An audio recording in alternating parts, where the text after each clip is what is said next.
Hello everyone, welcome to my channel. আজ আমি দেখাবো খুব কম তেলে কী করে বেগুন ভাজবো। তো চলুন, এই বেগুনগুলোকে আমি চাক চাক করে কেটে নিয়েছি এবং ভালো করে জল দিয়ে ধুয়ে নিয়েছি। আপনারা আমার বেগুনগুলোকে ইগনোর করবেন, এটা কিছুদিন ধরে 3-4 দিন ধরে ফ্রিজে ছিল, তাই একটুখানি স্পট এসে গেছে, এমনি বেগুনগুলো ফ্রেশ আছে।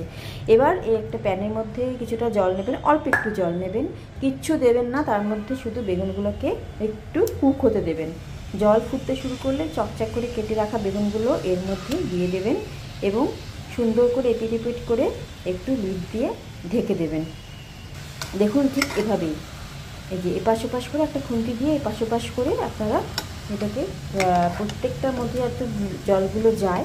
তো এর মধ্যে কিন্তু আমি নুনও দিইনি, কিছুই দিইনি, জাস্ট প্লেন জল।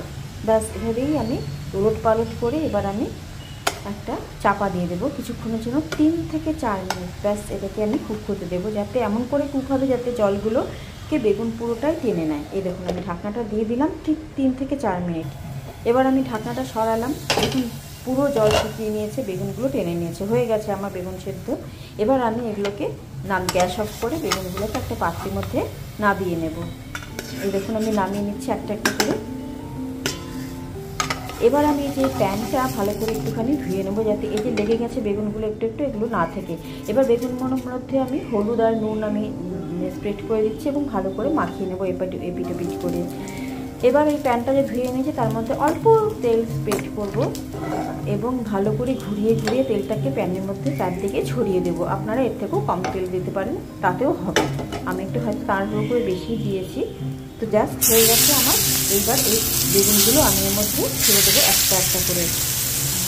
দেখুন কি সুন্দর হয়েছে, এইটুক তেলেই কিন্তু আমার বেগুন ভাজা হয়ে যাবে। এবার আমি আবার সেই বেগুনগুলোকে এপিট ওপিট করে দেবো উল্টে পাল্টে, যাতে দুটো ভালো করে সুন্দর করে ভাজা হয়। দেখুন কম তেলে কি সুন্দর ভাজা হচ্ছে, ভাবাই যায় না, তাই না বলুন? বেগুন খেতে গেলে আমাদের এখন মাথায় চিন্তা হয়, ওর বাবা বেগুন খাবো, বেগুন ভাজা খাবো, তো এত তেলের মধ্যে তো খেতে পারবো না। দেখুন কি সুন্দর ভাজা হয়ে যাচ্ছে, খুব সুন্দর হয়, এটা খেতেও খুব ভালো হয়। কার কার ভালো লাগলো এভাবেই বানাবেন।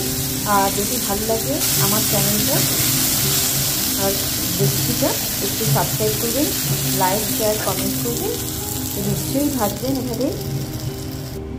রুটি, পরোটা, ভাত সব দিয়ে ভীষণ ভালো লাগে। দেখুন কি সুন্দর হয়েছে। Thank you so much. আবার আসছি নতুন রেসিপি নিয়ে, ভালো থাকবেন।